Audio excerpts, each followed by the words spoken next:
कल्पना कीजिए एक ऐसे संसार की जहां एक महान राजा का घमंड आकाश को छू रहा हो और दूसरी ओर एक बौना ब्राह्मण शांत विनम्र लेकिन भीतर समंदर जितनी गहराई लिए खड़ा हो। क्या विनम्रता कभी घमंड पर विजय पा सकती है?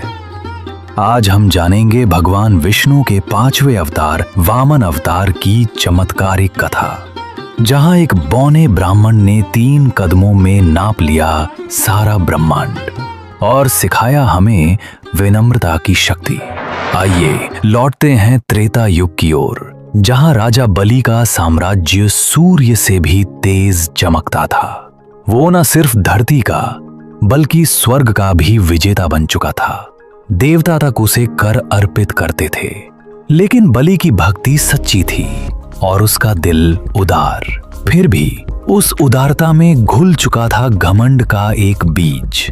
जब देवता असहाय हो गए तब भगवान विष्णु ने एक निर्णय लिया। न तलवार न धनुष, बस एक शांत मुस्कान और ब्रह्म तेज लेकर उन्होंने अवतार लिया।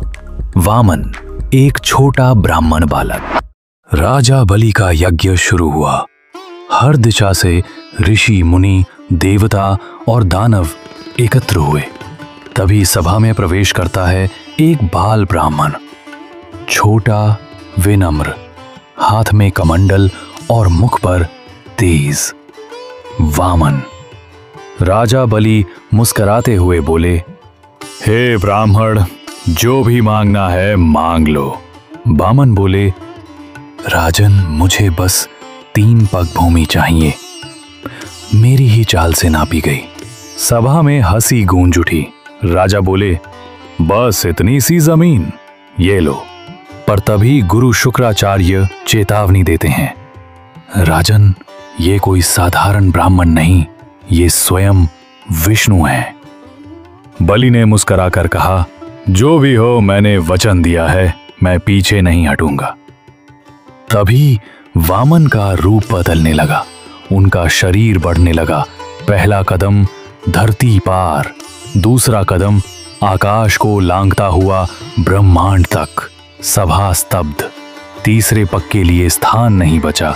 विष्णु बोले, बलि, अब तीसरा पग कहाँ रखूं? राजा बलि झुक गए। प्रभु, अपना तीसरा कदम मेरे सिर पर रख दीजिए। और तब भगवान ने अपने पांव से बलि के अहंकार को माटी में मिला दिया, परंतु उसकी सच्ची भक्ति देखकर उसे पाताल लोक का राजा बना दिया। वामन की कथा केवल दान और बलिदान की नहीं, ये है विनम्रता की विजय। बलि महान थे, पर उनका घमंड उनकी राह का कांटा बन गया। वामन ने कोई अस्त्र नहीं उठाया, सिर्फ अपनी चतुराई और शांति से सिखाया कि विनम्रता सबसे बड़ा बल है।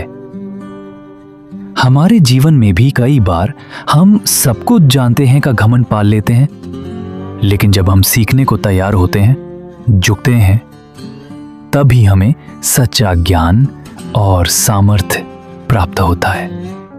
राजा बलि पाताल चले गए, लेकिन उनकी भक्ति और विनम्रता अमर हो गई।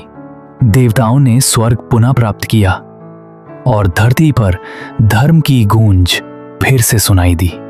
वामन अवतार हमें सिखाते हैं कि छोटा दिखने वाला व्यक्ति भी बड़े बदलाव ला सकता है। अगली बार मिलिए परशुराम अवतार से, जब विष्णु ने कुल्हाड़ी उठाई और अन्याय के विरुद्ध छेड़ी युद्ध की गाथा। तब तक झुकना सीखो, क्योंकि जो झुकता है वही सबसे ऊंचा उठता है।